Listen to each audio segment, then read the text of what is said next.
Chers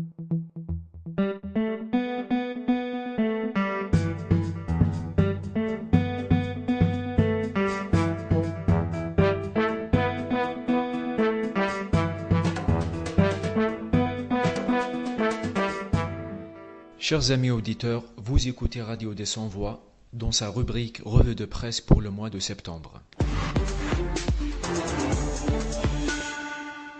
À l'occasion de la Journée internationale des disparitions forcées, le collectif des victimes célèbre 20 ans de lutte pour la vérité. Intitule Watan son article paru le 1er septembre. Une vingtaine de mères et de parents de disparus ont organisé le 30 août dernier un rassemblement pour commémorer la Journée internationale des disparus.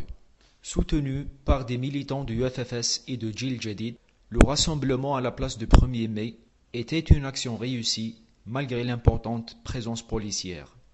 Selon Hassan Farhat, le rassemblement était une nouvelle fois une occasion pour rappeler au pouvoir que les familles sont toujours présentes et existent, et qu'elles continueront le combat pour la vérité, sans oublier de dénoncer la répression des membres des familles des disparus qui ont tenté d'organiser une action similaire à Constantine, écrit encore Majid Merathi.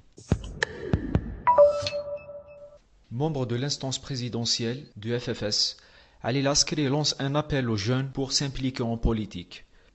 L'article de Liberté du 2 septembre couvre le discours de clôture de l'université d'été du FFS organisé au camp de toile Anisatour à Béjaïa.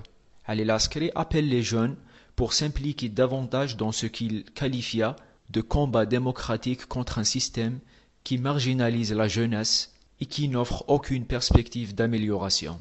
Pour l'orateur, rajoute Kamal Ouhniya, s'engager ne veut pas dire seulement ou forcément adhérer à un parti, car selon lui, on peut aussi rejoindre les syndicats estudiantines autonomes et activer dans des ONG.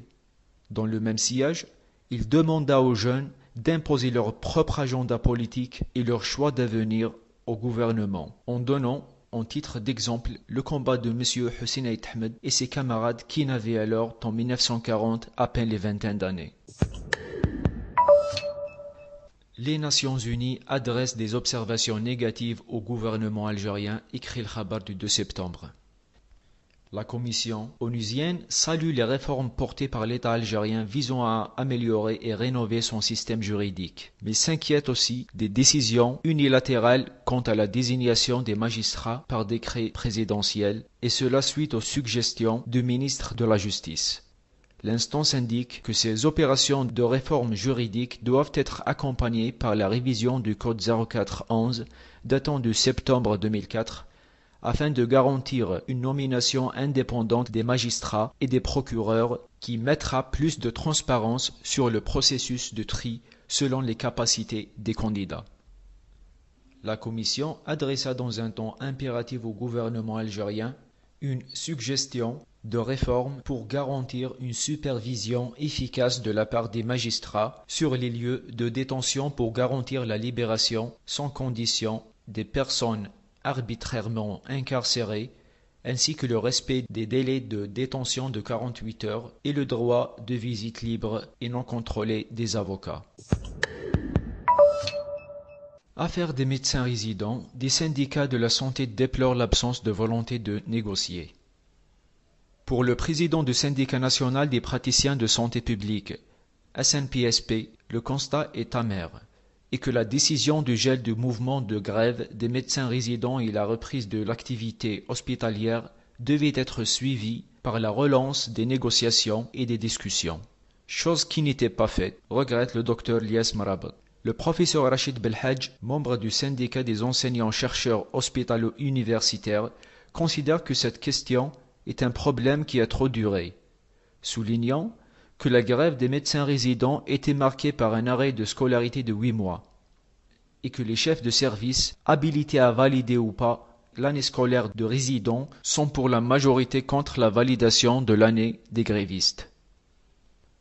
D'autre part, le professeur Belhadj estime que les pouvoirs publics doivent recevoir les médecins résidents pour mettre les points sur la situation et dire la vérité. Rapporte Rim Nasri pour le soir du 3 septembre. Finalement, le film Ben Mehdi censuré, ainsi la sentence vient de tomber. Le réalisateur du film Bachir Drais a publié la nouvelle parvenue du Centre de recherche et d'études sur le mouvement national et la révolution qui a soumis le biopic à une commission de visionnage.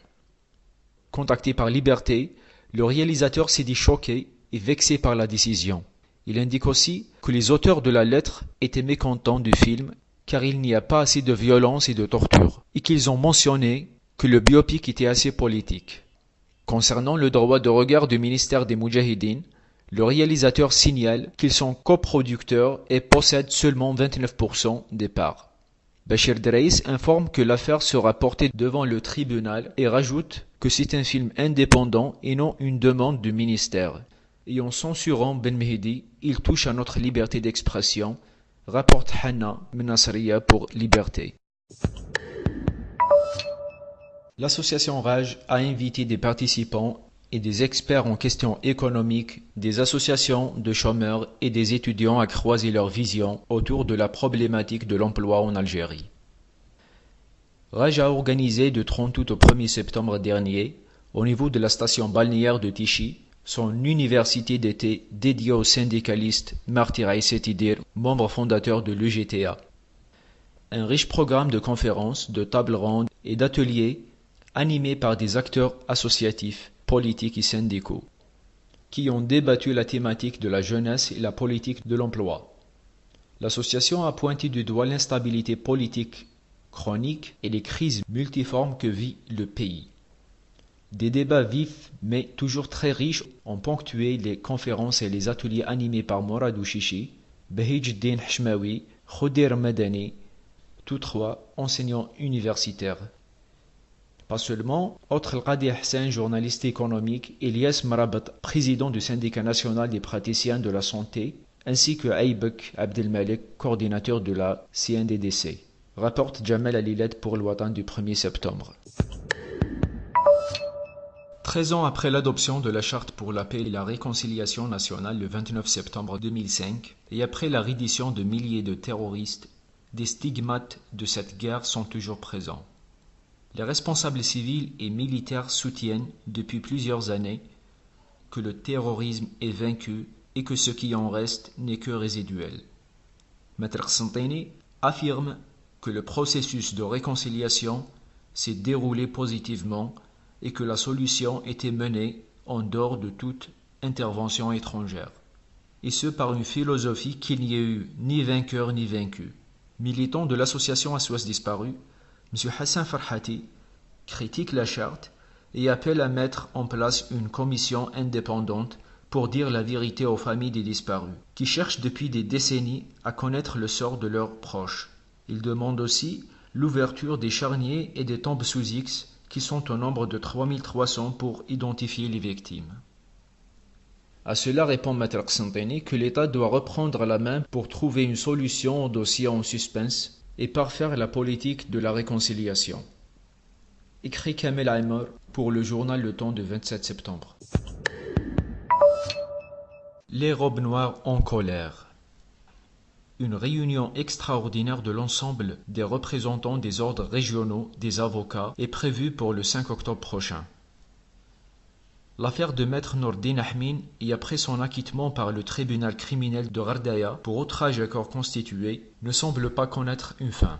Pour cause, voilà l'un de ses confrères qui avait pris sa défense, Maître Chalabi Rafiq Zaidi, se voit suspendu par le bâtonnier de Médéa, Maître Bachir Minnad.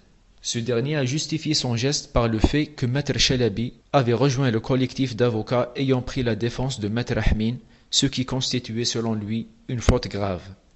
Contacté par Liberté, Maître Chalabi déclare que lors du procès de Maître Ahmin tenu le 28 mai dernier, j'étais l'unique avocat de la région à faire partie de la défense aux côtés de mes collègues venus de plusieurs wilayas.